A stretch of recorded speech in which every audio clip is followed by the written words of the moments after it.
So today we are going to be talking about Final Fantasy VII Remake Part 3, but we're going to be doing something a little different, and I'm going to be hearing from you guys. That's right.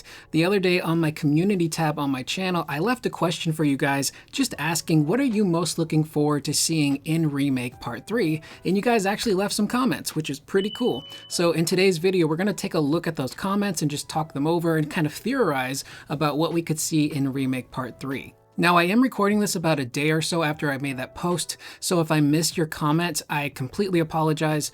Full transparency, my dog is not doing the greatest right now, and I just kind of want to be near her as much as possible and keep an eye on her, so I just wanted to make this video as soon as I possibly could, so that way I could just spend more time with her. So if you guys could just send like a massive positive internet spirit bomb her way. Her name is Nala. I would very much appreciate it. I'm just hoping that she pulls through and gets better. So starting off with the first response, this is from NoNoRed.92, where they say, well, I hope we can switch party members during battle like Final Fantasy X. Imagine if you already have your party set and I could switch Yuffie for Vincent during battle. That would be great. I just hope Vincent gameplay is much better than his Dirge of Cerberus game.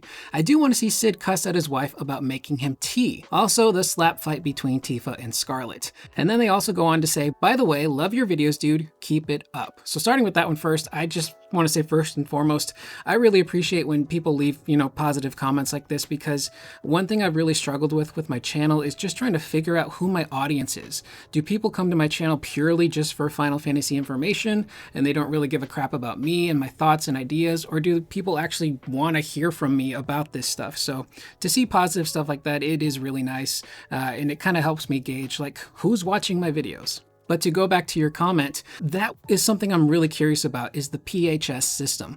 I would assume they would implement that into Part 3 because it was such a big part of the original game, and we can already swap our characters in and out outside of battle, but being able to do so in battle would be incredibly cool. And it would kind of help maybe alleviate some other issues that we see pop up a little bit later in these comments, and that is material loadouts. If they don't implement a material loadout system, which I think they will, having a specific character have the loadout that you need, and then you can just switch them into battle, I think would be really useful and super cool. Now, another thing they could do with the PHS system is combine it with the backline system from Rebirth. And if you're someone who did really well in Rebirth and you didn't struggle in any of the battles, you probably didn't see the backline option pop up. And basically what that was is if two of your members went down in battle, you got the option to do a free synergy attack with one of the party members outside of your party. And it was really cool, but if you did really well, you probably didn't utilize it. So in Part 3, they could maybe add that into the PHS system, and just once per battle, maybe twice per battle, you'd be able to bring someone in outside of your party to do a synergy attack. I think that would be an interesting way to implement that. And I am really excited to see how Vincent performs. Again, he should be a character that is much more agile than just about everyone else, maybe except for Red 13, because he's, lab rat dog. But Vincent is so fast. He's the shooty guy. And you got to find a way to differentiate him from Barrett, who is also, a ranged character. Cid, I'm very curious to see what they do with Cid. Are they going to pull back a little bit on that attitude? I think once we get to Rocket Town, we're just going to see a lot of those frustrations really come out. And on top of that, the loss of Aerith, that's somebody he remembers from when she was a kid. So I think the loss of her is going to weigh heavy on everybody in that game. And that might be kind of what leads Cid to be kind of angry and lash out sometimes. And then that fight between Tifa and Scarlet, I don't think it's going to be a straight up slap fight anymore. I think it's going to be a full out brawl, maybe on the Junon cannon, maybe just in front of it, but that's going to be an incredibly fun, epic moment. Part 3 is just shaping up to be so action-packed. Up next, we have Eddie5097, who says, everything Remake and Rebirth were both incredible experiences, and I'm looking forward to all of it. Same here. I really enjoyed Remake and Rebirth. I don't really have too many criticisms. I think you can maybe, say that there's too many mini-games, although they don't really force you to do them. But if they do have more mini-games in Part 3, I hope they're a little bit more fun. Some did get very repetitive. Those little Mog children are insanely mean and cruel, and they bullied Cloud in Rebirth, and I'm hoping we can fight them in Part 3. But I would love to see maybe fewer minigames at higher quality. I'm always in favor of quality over quantity. Up next, I apologize if I mispronounce your name, Hortinus. They say underwater battles like FF10. This should be sick, because I'm pretty sure they're going to do it, because we are going to have an underwater encounter, most likely in Remake Part 3, and that is Emerald Weapon. And I'm just so excited to see how they implement the submarine, which we'll get to a little bit later, but going into the ocean and actually getting to explore everything, not just on the surface, but underneath, and seeing that massive shadow in the distance of Emerald Weapon just swimming along. And how are we going to fight this guy? I'm pretty sure it's not going to be, you know, a submarine versus weapon battle. I think we're going to have to get out and actually swim around and do some fighting. And one of the other games that kind of comes to mind other than FF10 would be Kingdom Hearts. I think it was Kingdom Hearts 2 that had the underwater Little Mermaid level, and they adapted the gameplay for underwater stuff. So it'll be really interesting to see how they tackle battles underwater. Are we going to need that underwater materia so our party can breathe? Are they going to implement some sort of weird system where the party is just able to go underwater, maybe with a breathing apparatus, and do their battling that way? But how do the mechanics of fighting change when we're underwater? That's going to be something that's incredibly exciting to see how they tackle. And speaking of the submarine, our next one comes from Brittany Knuckles 1427, who says, airship and submarine for sure. Interested to see how the combat changes. Excited to play as Vincent and Sid. The music, because Remake and Rebirth were both 10 out of 10, and honestly just the conclusion to the story. The wrapping up of any questions, and hopefully coming to a final and satisfying conclusion for everything.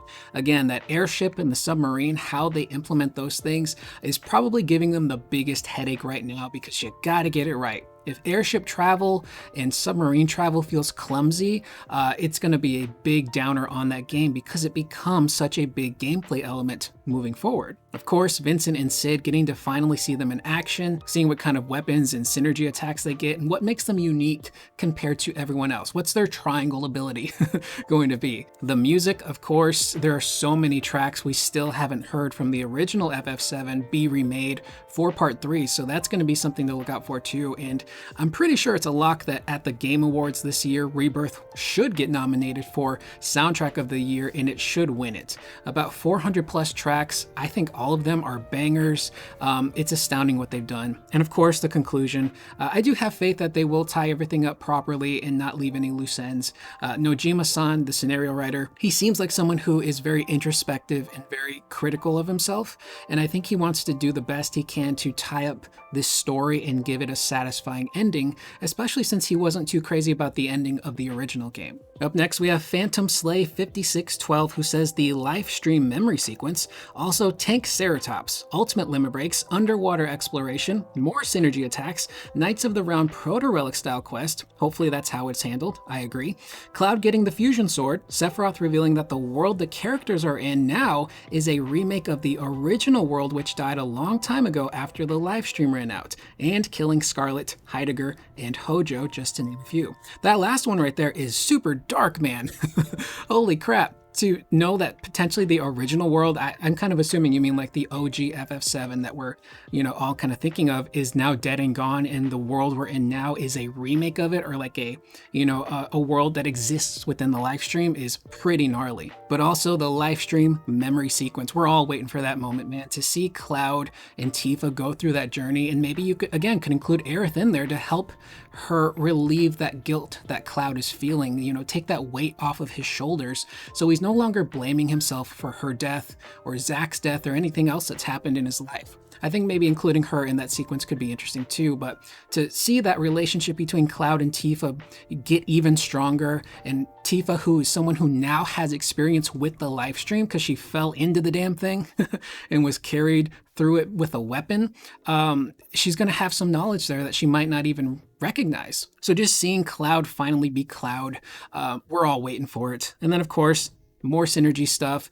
I have no idea how they're going to top themselves, because if you look at the synergy attacks in Rebirth, I would encourage anyone to watch like a compilation video of them and really slow them down. And you really see just how much thought and animation went into these things. There's a team-up attack with Cloud and Tifa where like Cloud sticks the sword into the ground, and then at the very end, both he and Tifa grab the sword and swing upwards. And it all happens so fast that you might not even notice it. So topping themselves is going to be very interesting. I'm also wondering if they might do something like a synergy limit attack, where, you'd have to probably put some, stipulations around this, but let's say everyone in the party has maximum limit. Could we all just team up and do a synergy limit attack?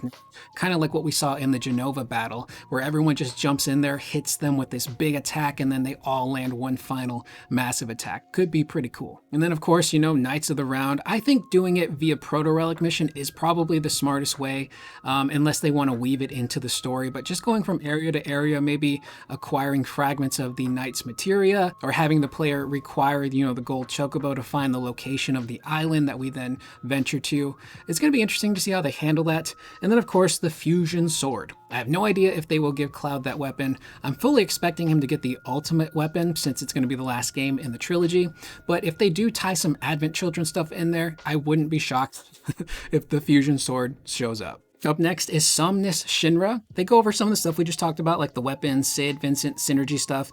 More Zack development. You gotta have more Zack in there. We gotta learn more about what's going on with him and what overall is his role going to be in part 3. Of course, the complete scene, you know which one. I'm pretty sure you're alluding to, spoiler alert for those who haven't played the game, seeing Aerith's death in the grieving process and the burial scene, I think is what you're most likely alluding to. I very much want to see that, and knowing that they already recorded that dialogue with Cody Christian, the voice of Cloud, he's done such a fantastic job so far, and I know he's just gonna kill it in his delivery for that scene. Advent Children outfits would be pretty interesting. Again, if we somehow skirt Advent Children, or maybe it still leads to Advent Children, giving the player the opportunity to dress everyone up in those outfits, I think it's just kind of natural. A big missed opportunity with Rebirth was not including all of the Loveless outfits for the characters. I kind of get why maybe they didn't. Barrett and Cloud in particular have capes, and I think just trying to figure out the cape physics maybe was just too hard for them.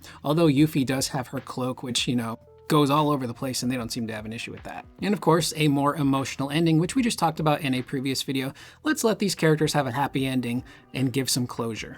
Next, we have the Youth 2000, who also talks about giving the story more closure and not tying the story up in a confusing knot.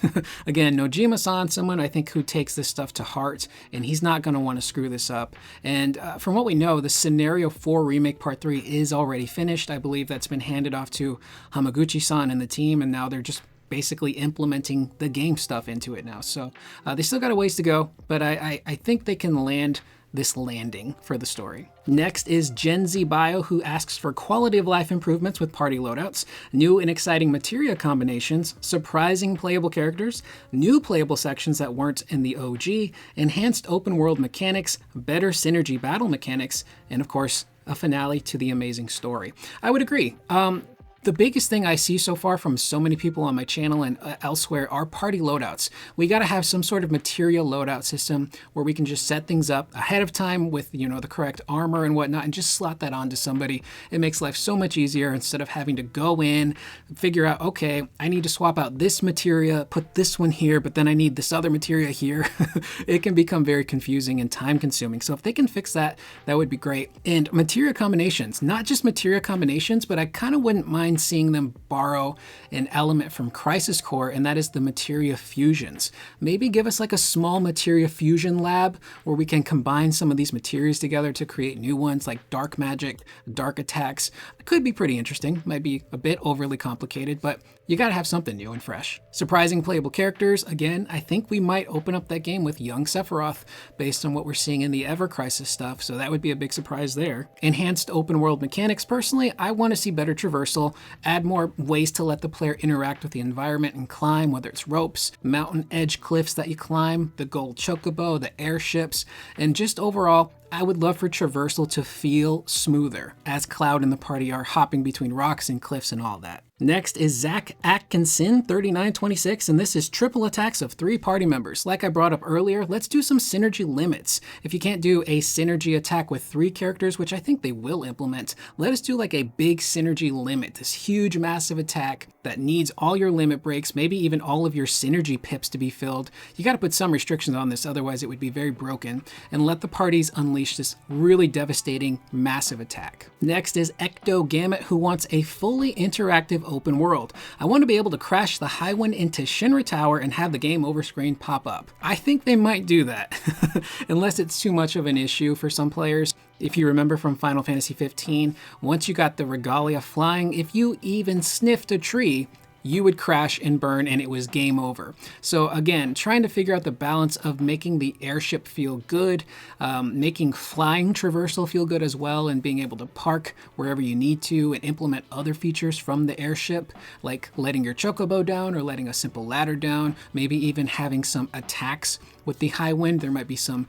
airship battles we might have to do with the ultimate weapon showing up. I'm very curious to see how they tackle that. Up next, the musical Christian. Again, they're talking about materia loadouts. It would be so easy. Just hold the triangle button to select multiple materia at once. I'm tired of moving materia loadouts in hard mode. I'm pretty sure they're going to implement this, guys. Hamaguchi-san, the entire team, they seem pretty receptive to the criticism and are always listening for ways to improve their games. And I think it's just natural to have that materia loadout pop up in Remake Part 3. If not, I don't know what they're smoking. Up next, I may butcher this name. It's either Antique Monkey or Antic Monkey 7524.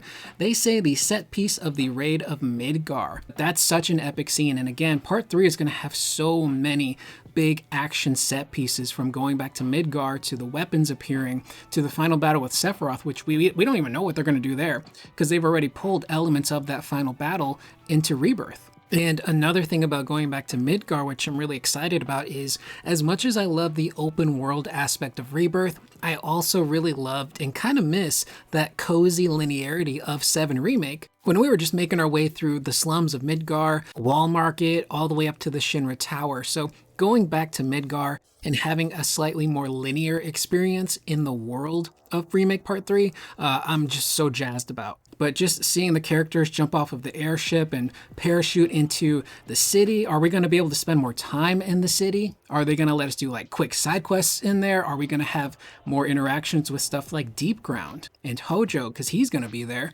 What if Weiss shows up? What if Genesis shows up? Maybe Genesis shows up in the Zack time. It's going to be pretty epic. Speaking of Genesis, again, the next name, I apologize if I butchered it. Trevilis Dutchinson, I hope is how it's pronounced. They say, I want to see Genesis and other characters from the rest of the compilation. I want to see them all woven in together at a very nice cohesive way, which doesn't completely destroy what they originally set up in the original compilation. I second that. I never thought I'd be someone who would say this, but I want Genesis. Give me Genesis. The writing, the voice acting has been so good in Remake and Rebirth that bringing in the compilation stuff has worked so far. And the way that they've implemented it has worked. And I think including Genesis at some point, which I think has to happen, he was set up in such a big character in Crisis Core. They allude to him still being around at the end of Dirge of Cerberus. There's the stuff with Minerva. There's so much they can do there with Genesis if they really want to tie him into the story. And they're going to probably have to. If you look at Ever Crisis, they're already incorporating Angeal. So I wouldn't be shocked if Genesis and Angeal even pop up in Part 3, even if it's just like a flashback kind of thing. And I wouldn't be shocked if we run into more Deep Ground soldiers as we're fighting our way through Midgar to try and reach Hojo. Up next is Combat Geek. They ask for aerial limit breaks, transformations. Will they implement transformations as materia, i.e. proto-materia turns Vincent into chaos, and further character combat customization improvements? Aerial limit breaks would be pretty cool. We've already made pretty big strides with the aerial combat and using synergy skills to toss characters up into the air and let them do air combat. To have limit breaks that work both on the ground and in the air could be super cool. Kind of reminds me of some of the stuff you unlock later in the game, like I think it's called Aerial Onslaught, which Cloud can do, which is this big attack which takes him from the ground to the air, back to the ground. Could be pretty cool. Handling Vincent's transformations via materia could be pretty interesting too. Instead of, just having him unlock limit breaks, maybe he finds different materia that grants him the access to use specific elements of those limit breaks that we know of. So the Galleon Beast, the, horror movie chainsaw Jason Voorhees guy, the vampire guy, could be pretty interesting. Next is Omega Sun, and they say, I feel like they might have to overhaul the movement. If we're going to be fighting weapons Advent Children style, assumingly, they're going to have some crazy work to do, man. Either way, though, I can't wait to see what they got. Yeah, we talked about this a very long time ago in a video where Hamaguchi kind of alluded to Rebirth and Remake Part 3, including creatures like weapons that were bigger than summons or like treated like summons, which led me to believe that these battles with the weapons are going to be massive.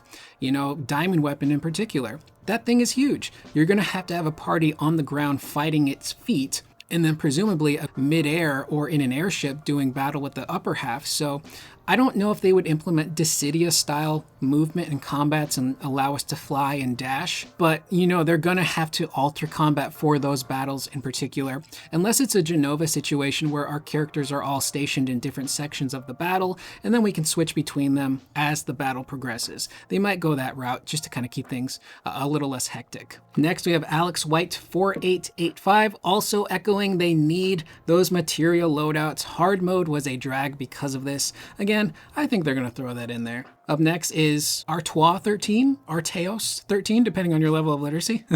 They say, I hope the push-up and sit-up minigames are retired. They got even worse and nobody likes them. I struggled so much with those games in Remake. I remember, I think it's Tifa versus Jules. I tried for about an hour to beat Jules. I couldn't do it, so I went online, I went to Reddit, and someone had a method that they called the towel method, where you would take a towel or like a small blanket and you'd put it on your TV screen to cover Jules' side of the screen, and you just focus on yourself, just focus on Tifa. I did that, and on my first try, I beat Jules. Those mini games are insane.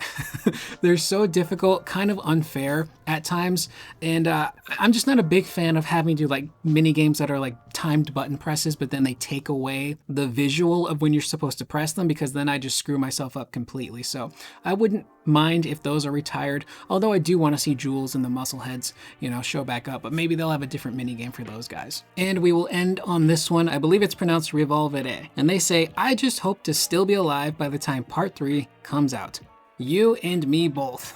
It's gonna be a bit of a wait between now and part 3, but I think they're aiming to get this game out probably in 2027. That's when the FF7 30th year anniversary takes place, and I think it'd be really nice for them to kind of put a cap on this trilogy and get that game out by the time we reach that anniversary status, so that way we can all hopefully enjoy it. And I kind of think about this from time to time. I don't know if it's a huge number, but I really do think about like the fans that were waiting for 7 Remake and unfortunately didn't live to see that it was happening, or people that maybe didn't live between Remake and Rebirth to see how things got improved. So I just hope all of us are able to stay happy and healthy and, you know, can live to see this trilogy play out and finish and just experience it, whether it's good, bad, or in between.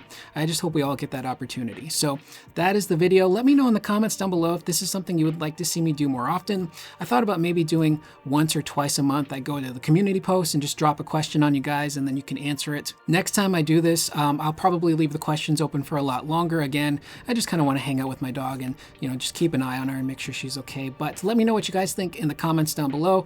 I am Curious Corduroy. That is the video, and I will see you guys in the next one. Please remember to always be excellent to one another.